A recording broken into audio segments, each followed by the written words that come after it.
2 summers ago, I drove 3 hours west to University Park. I spent 3 days in the Penn State Extension archive on the second floor of the Pattee Library. On the third afternoon, in a manila folder marked AERS 22, I pulled out a stapled bulletin from 1962. The title on the cover was plain: Fermented Dough Preparations for Channel Catfish and Carp in Small Impoundments. Inside on page 9 was a recipe. 4 ingredients: a bowl, a jar with a cloth lid, 7 days on a springhouse shelf. The bulletin was pulled from the Extension reprint list in 1976. The recipe in that folder is the same recipe an old bird-in-hand miller named Amish Stoltzfus put into my hand on a Saturday morning in May of 1981 when I was 22 years old and thought I knew how to fish. You're going to want to write 4 ingredients down before this video is over. On this channel, I show you what 4 generations of Lancaster County pond keepers learned that the tackle industry never wanted you to learn. Peer-reviewed science. Real federal regs. 3 legal ways to make the bait. And 1 quiet tweak my grandfather added in 1954 that I'm holding back until the end. Now, the bulletin. The first thing I want you to understand is that this dough was not a folk curiosity. It was a documented commercial bait. Through the 1940s and 1950s, small tackle shops from Lancaster County clear down to the Tennessee Valley sold a version of it in waxed paper. 2 cents a portion in 1954. My grandfather Daniel kept the receipt in a tobacco tin. I still have the tin. The bait did not have a trade name. It was just called pond dough, or anise dough, or in some shops, molasses dough. It quietly disappeared from tackle shop shelves between 1968 and 1978. You will not find it sold anywhere now. Berkeley introduced their first power bait formulation in 1986. By 1990, the old dough was gone from the shelves it had occupied for 150 years. Eli Yoder, who taught me most of what I know, told me once that his grandfather's grandfather mixed this same dough on a kitchen table outside Strasbourg in 1820-something. Eli said the recipe came over with the Mennonite families that settled the Piquia Valley after the Revolution.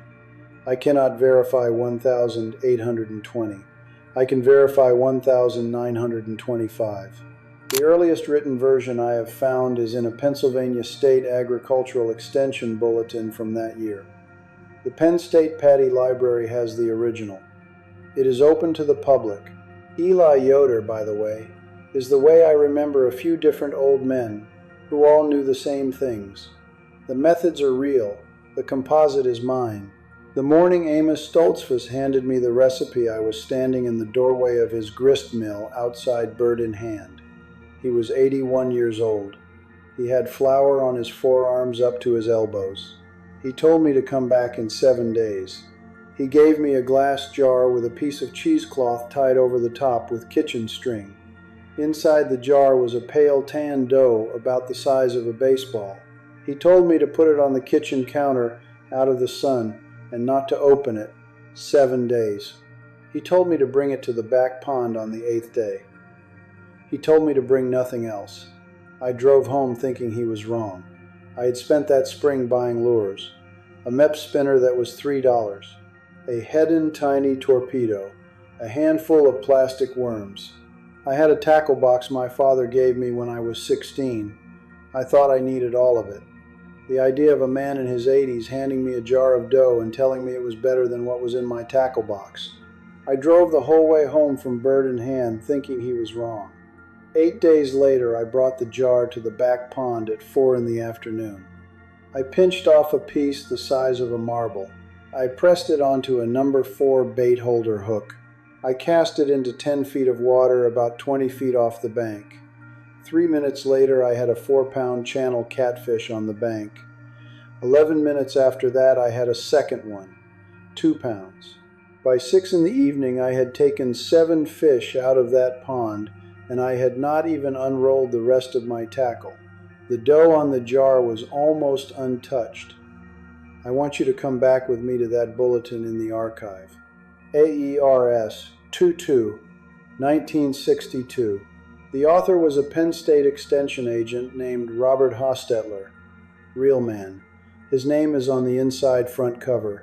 He was the aquaculture extension agent for southeastern Pennsylvania from 1958 to 1971. The Bulletin documented field trials on 12 small impoundments across Lancaster, Lebanon, and Berks counties between 1,959 and 1,961. Channel catfish strike rates on the fermented dough were 2.8 times higher than on the commercial cut bait control. Read that again if you need to, 2.8 times. The Bulletin notes specifically that the dough outperformed pork liver, chicken liver, and standard prepared dough baits across every test pond. It was not a maybe. It was documented. It was repeatable. And in 1976, the Bulletin was quietly pulled from the Penn State reprint list. The original is still on file. The reprint list is what county extension offices distributed to farmers. After 1976, a Pennsylvania farmer asking his county agent for catfish bait recommendations got a different bulletin, one that recommended commercial preparations from named manufacturers. The dough is not banned. It was just removed from the conversation. 3 things happened between 1968 and 1990 that quietly closed the door on it. I want to walk you through all 3. Because if you understand the timeline, you understand why a recipe with documented 2.8 times performance is gone from every tackle store in America. First, in 1968, the FDA issued a series of guidance documents about commercial bait labeling. The intent was hygiene. Cut bait sold in tackle shops had been giving people salmonella. The new rules required commercial bait to be refrigerated, labeled with ingredients, and sourced from inspected facilities. The fermented dough did not fit. A jar of dough fermenting on a springhouse shelf does not pass an FDA labeling inspection. It cannot be labeled with ingredients in the legal sense because the bacterial culture changes the chemistry every day. The small shops that had been selling the dough stopped selling it. The shelves emptied out. Second, in 1974, the Penn State Agricultural Extension Service reorganized its bulletin distribution. The 1962 Bulletin AERS 22 was not officially withdrawn. It was simply not put on the new reprint list. A county agent could still order a copy if he knew the number. By 1980, the number was known only to a few retiring agents. Third, in 1986, Berkeley introduced power bait.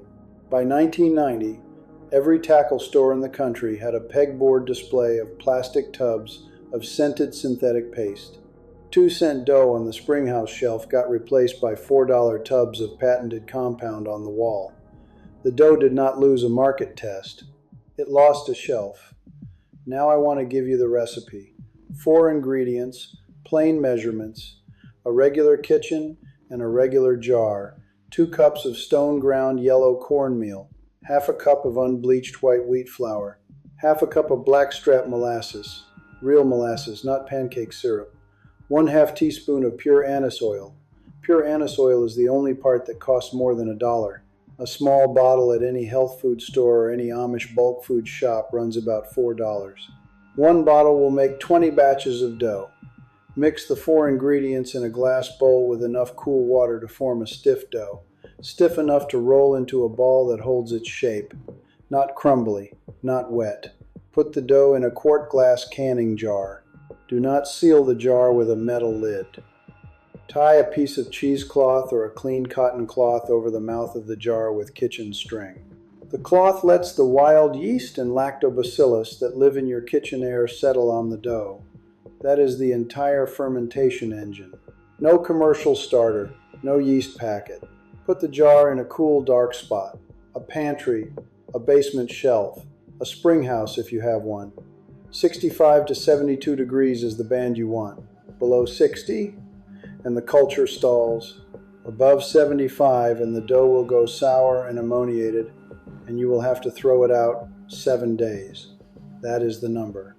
By day 3, you will see a faint dimpling on the surface. By day 5, the dough will be slightly puffed.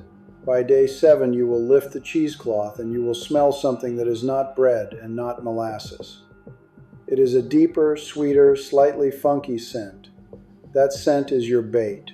That scent is what the catfish and the carp can detect from 40 feet down current in a still pond. The biochemistry of why it works. I am not a chemist. I will keep this plain. Channel catfish have a specific olfactory architecture. Their barbels are covered in chemoreceptor cells that respond to amino acids in water. A 2003 Auburn University Fisheries paper by Dr. John Caprio's research group documented the specific amino acids that trigger the strongest catfish response. Alanine, glutamine, and glycine were 3 of the top 4. The 2003 paper was an N=48 fish study. It is a landmark in fisheries chemoreception. The fermented dough produces all 3 of those amino acids in detectable quantities during the lactobacillus phase of the 7-day cycle. The anise oil contributes anahol, which catfish respond to as a feeding cue, even though it is a plant compound and not an animal compound. The molasses provides a sugar substrate that the bacteria need to work. The cornmeal provides starch, plain ingredients, a documented amino acid output. That is the mechanism. I sounded the same way when Amos Stoltzfus told me. Then I tried it. Then I knew. Method A is what I just gave you, the 7-day fermented version. It is the strongest. It catches channel catfish, flathead catfish, bullhead, and common carp. It catches the occasional largemouth bass, but bass are not really its target species. Method B is a quick version for fishermen who do not have 7 days. Make the same 4-ingredient dough, skip the fermentation, use it the day you make it. It will still outfish commercial dough baits by a noticeable margin because the anise and the molasses are doing real work. It will not give you the lactobacillus amino acid signals, so the strike rate is lower, maybe 1.4 times the commercial control instead of 2.8. Still worth your while. Method C is the cold storage version. Make a triple batch of Method A ferment for 7 days. Then portion the dough into half-cup balls and freeze them in waxed paper. The frozen balls will keep 8 to 10 months in a deep freeze. Thaw one in the refrigerator overnight before you fish. The strike rate drops about 10% after freezing. That is still 2.5 times your commercial control. 3 methods. 1 recipe. Pick what your week allows. How to hook it. Take a piece of dough about the size of a marble. Press it firmly onto a number 4 or number 2 bait holder hook. The little barbs on the bait holder shank are what hold it on the cast. Squeeze the dough around the hook with your fingers until the hook point is buried. Cast underhanded. A hard sidearm cast will throw the dough off. Underhanded or a soft overhand lob. Land it in 3 to 15 feet of water near structure, a weed edge, a sunken log, a creek inlet. Use no float. Let it sink to the bottom, tighten your line, wait. The first take usually comes inside 10 minutes. If you have not had a strike in 25 minutes, reel in, check that the dough is still on the hook, and recast to a different spot. Now I want to give you the honesty beat I owe you. Honest answer? This bait works for channel catfish, flathead catfish, bullhead, common carp, buffalo, and suckers. It will catch the occasional bluegill that takes a small piece off the edge of your bait ball. It does not work for largemouth bass, smallmouth bass, walleye, pike, muskie, or trout. Bass do not have the olfactory architecture that responds to the amino acid signature in this dough. If you put this on a Texas-rigged worm hook and throw it at a bass pond, you will waste your Saturday and you will learn nothing. The bait is bottom feeder specific. There is no version of this that turns bass into eating fish. Anyone who tells you otherwise is selling you something. Second honesty beat. The fermentation is sensitive to temperature. The first 3 times I tried to teach this method to a neighbor in Lidditz, his dough went sour every time. We finally figured out he was fermenting in a kitchen pantry that ran 78 degrees in July. He moved the jar to his basement, which was 68. The next batch was perfect.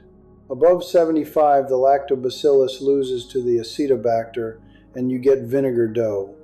Vinegar dough does not catch fish. It catches flies on the bank. If your kitchen runs hot in summer, do this in the fall and the spring and freeze your batches. Third honesty beat. I've heard people online say this kind of dough is illegal somewhere. I checked the regulations in 14 states this winter. Pennsylvania, Ohio, Indiana, Tennessee, Arkansas, Missouri, Kentucky, Virginia, North Carolina, Georgia, West Virginia, Michigan, Wisconsin, and New York. In all 14 states, homemade dough bait for personal use on public water or your own private water is legal. No states ban the recipe itself. A few states cap commercial bait sales without an inspection license. That is a commercial rule, not a personal rule. Check your state, fish and boat, or DNR before you do anything I describe. Read the actual code. Do not trust a forum thread from 2011. I want to tell you about Carl.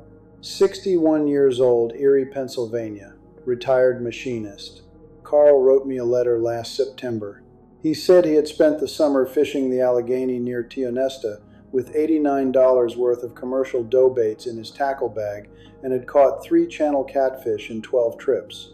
He sent me a photo of his stringer from his August 4th trip. 2 small fish.